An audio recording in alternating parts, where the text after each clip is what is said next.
এখন আমরা যে প্রবলেমটা সমস্যাটা নিয়ে সমাধান করার চেষ্টা করব সেটা হচ্ছে মহাসড়কে একটি বাস 72 কিলোমিটার পার আওয়ার বেগে চলছে। তো চলছে, বাসের চালক 100 মিটার দূরে 36 কিলোমিটার পার আওয়ার গতি সীমা নির্দেশক চিহ্ন দেখতে পাই। এটা আবার কি জিনিস, তাই না? অনেক সময় আমরা রাস্তায় চলার সময় দেখতে পাই যে 60 কিলোমিটারের উপরে যেতে পারবেন না, নির্দেশিকা সীমানা বেঁধে দেয়। ক্যান্টনমেন্ট এরিয়ার মধ্যে দিয়ে বিভিন্ন, বিশেষ করে রাজেন্দ্রপুর এরিয়ার মধ্যে দিয়ে যখন কাপাসিয়ার পথে যাওয়া হয় তখন ক্যান্টনমেন্টের মধ্যে কিন্তু গতিসীমা নামায় দেওয়ার নির্দেশিকা চিহ্ন থাকে। এটা থাকে, মহাসড়কে থাকে। আসে 72, 100 মিটার দূরে সে 36-এর চিহ্ন দেখতে পাইল, 36 কিলোমিটার পার আওয়ারের চিহ্ন সে দেখতে পেল। 100 মিটার দূর থেকে, তার মানে কি, সে যখন এইখানে আছে এই বিন্দুতে এইখানে তার আদি বেগ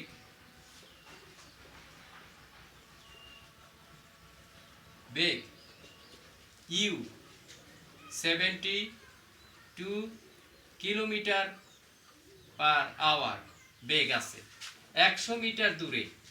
এই যে এইখানে ধরলাম বি একটা বিন্দু, এই দূরত্বটা 100 মিটার। এই দূরত্বটায় সে দেখতে পেল, দূরত্বটা এতটুকু, এইটা হচ্ছে 100 মিটার দূরে সে দেখতে পেল। কি দেখতে পেল? তাকে বলা হচ্ছে শেষ বেগ করো। তোমার এখন শেষ বেগ দেওয়া, শেষ বেগ মানে ওইখানে যেটাকে আমরা শেষ বেগ বলছি ভি 36 কিলোমিটার পার আওয়ার করতে হবে, ওই বেগ করতে হবে। তাহলে তাকে কি ব্রেক চাপতে হবে? অবশ্যই। তাহলে দেখা যায় আদি বেগ আমরা এখানে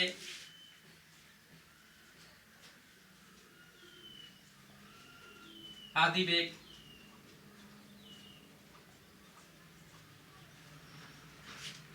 ইউ 72 কিলোমিটার পার আওয়ার,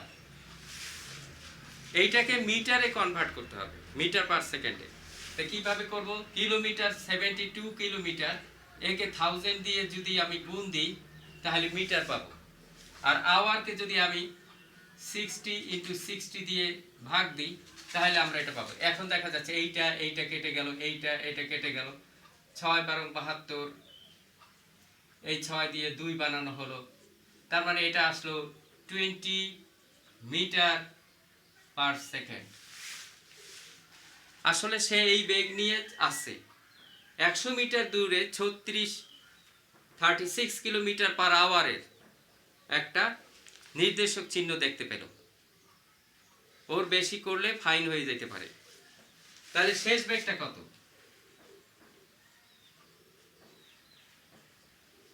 শেষ বেগ v equals to 36 kilometre per hour. একেও আমাকে মিটারে 36 × 1000 দিলে পর কিলোমিটার মিটারে যাবে, আর 60 × 60 1 ঘন্টা বলতে এত সেকেন্ড। তাহলে আমি এইটা করলাম, এটা ক্যালকুলেটর চালাতে হবে। 6 6 গেল, এই গেল 10 মিটার পার সেকেন্ড। আসলে আমার এই আদি বেগটা হচ্ছে 20 মিটার পার সেকেন্ড, তাকে বানাতে হবে 10 মিটার পার সেকেন্ড। তার মানে আদি বেগ থেকে শেষ বেগ কম। একেবারে কমন সেন্সে ধরা যায়, স্বাভাবিকভাবেই ধরা যায় এখানে মন্দন সৃষ্টি হয়েছে, বেগ কমে গেছে। 20 থেকে 10 বানাইতে হবে, বেগ কমে গেছে। অতিক্রান্ত দূরত্ব কত? 100 মিটার। এস 100 মিটারের মধ্যে তাকে থামাতে হবে। তার মন্দন, তাহলে এখানে ত্বরণ না, মন্দন। কোশ্চেনে মন্দন দেওয়া আছে, মন্দন দেওয়া না থাকলেও ধরে নিতে হবে এটা মন্দন হবে, কেননা বেগ কমে গেছে। বেগ হ্রাসের হারটাই হচ্ছে একক সময় বেগের যে হ্রাস ঘটে সেটাই কিন্তু মন্দন। তাহলে আমরা এখানে লিখতে পারি v square equals to u square minus twice a s. এই ফর্মুলা দিয়েও লিখতে পারি। যদি এখানে প্লাস দিই তাহলে এর মান নেগেটিভ আকারে দেখাবে, কিন্তু আমি বলে দিছি এটা মন্দন, ততএব নেগেটিভ দিয়ে রাখলাম। শেষ বেগ কত? 10 মিটার, দিলাম স্কোয়ার করে। এইটা কত? 20, দিলাম স্কোয়ার করে। -2 এ জানি না, বের করতে হবে। S100, তাহলে কি হয় আমার 200 এ, এইটা কি 400, আর এইটা কি 100, 300। এ সমান সমান 300 ডিভাইড 200, মানে 3/2, 1.5 মিটার পার সেকেন্ড। এটা হচ্ছে ত্বরণ, এই হচ্ছে সেকেন্ড স্কোয়ার। এটাই হচ্ছে সেই মন্দনটা। এটা একটা অ্যান্সার একটা কোশ্চেনে।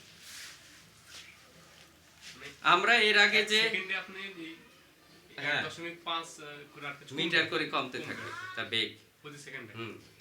1.5 মিটার পার সেকেন্ড বেগ হ্রাস ঘটছে। এর আগে আমরা করেছি প্রবলেমগুলো ত্বরণের ছিল আর সমবেগ নিয়েছিল, মানে সেইটা ছিল s = ut + ½ at² দিয়ে ত্বরণ। আর এখানে কিন্তু আমরা প্রবলেমটা করছি এটা মন্দন, ঠিক না? এইটা যদি কার্ভে দেখা হয়, একটা কার্ভে যদি আমি ভিটি কার্ভে দেখি, এইটা ভি, এই সাইডে যদি টি ধরি, এইটা হচ্ছে সেকেন্ড সময়, আমি এটা লিখলাম আর কি একরকম করে। এখন এখানে হচ্ছে 20 মিটার, একটা সময় পর তার বেগটা 10 মিটার হলো 100 গজ দূর যেতে। তার মানে লেখচিত্র এইটা 20 মিটার, এইটা 10 মিটার। এটা হচ্ছে ভিটি কার্ভ। এই প্রবলেমের ভিটি কার্ভ দেখতে কিন্তু এইরকম। এখন আমরা এইটা দেখলাম ওই সময় পর্যন্ত যেতে তার কতই লাগছিল, তাই না? ওই নির্দেশিত এই পর্যন্ত যে তাকে কত সময় সে ওইটা যে পৌঁছাইছিল, সেই ক্ষেত্রে আমরা জানি